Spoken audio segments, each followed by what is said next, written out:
right, week 11 hot read. We went 1-1 this week. We got CLV on both our picks. Seattle defense let us down late.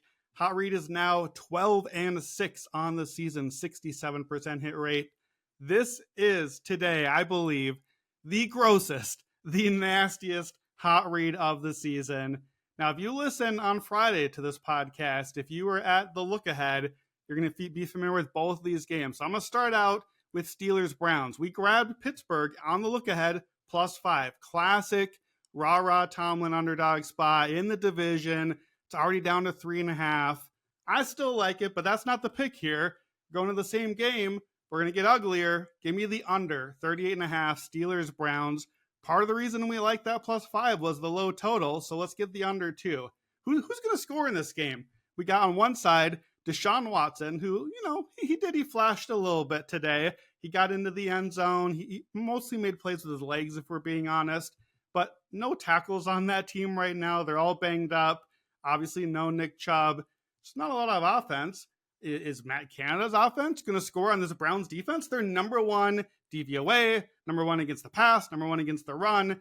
They just held Lamar Jackson, who was on everybody's midseason MVP pick this week, held him to 0.02 EPA per play, basically zero. They got a pick six on him. They held the Ravens to 2 third-down conversions the entire game. This Browns defense is legit. So is the Steelers, right? We know the Steelers defense is always good. Not quite as good as the Browns, obviously, but they're great against the pass. They're okay against the run. I think TJ Watt and all those pass rushers against the bad line, missing those tackles, missing those guys to protect the edge. Good interior, but not on the edge. I think they're going to get after Deshaun Watson. I just don't see a lot of points coming in this game. That's part of why we like the Steelers here as well. Pittsburgh games this season, averaging 37.6 points a game. All but 2 Pittsburgh games are at 42 or below. Browns games are a little higher, 42.9, but we had 66 points today. We had a 39-38 Indianapolis game a few weeks ago with the Browns. If you exclude those two outliers, because let's be honest, we're not getting 39-38 here. Outside of those two games, Browns games are at 34.7 points a game. So this line, 38.5, still a little too high. I think it's going to start dropping a little bit. Steelers, 7-2 to the under so far this season. Mike Tomlin road unders, historically the most profitable coach for road unders in our system at Action Network. 77-54-1 to the under, 59%. You've heard this from me before, Deshaun Watson and Kevin Stefanski, when the total is below 44, which obviously it is here. 59% to the under for Stefanski, 58% for Watson, and I think it keeps moving down. It is up a half point since open, but I think it's going to go back the other way. If it does get to 38 or below unders this season at 38 or under, 10-2-1 entering Sunday Night Football. If it gets to 37, that's a key number. We want to grab it before that. 37 or below, the under is 79% the last 4 years. So it's playing the trends, playing the defense, some ugly football. Steelers, Browns, under 38.5. But I got to tell you, if you thought that was ugly, here we go. Give me the New York Football Giants, +10 at the Commanders.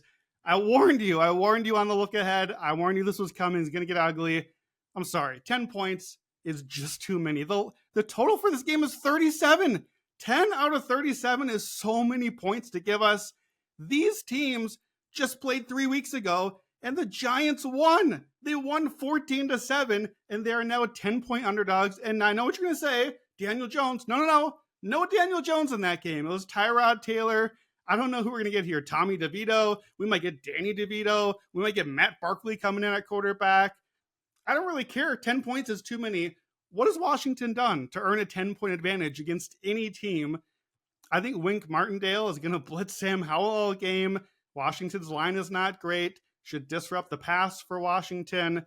The Giants aren't good. Washington's just not very good either. And in this rivalry in the division, 7 of the last 8 games have been 1-score games. These teams just kind of play each other even. They have all along.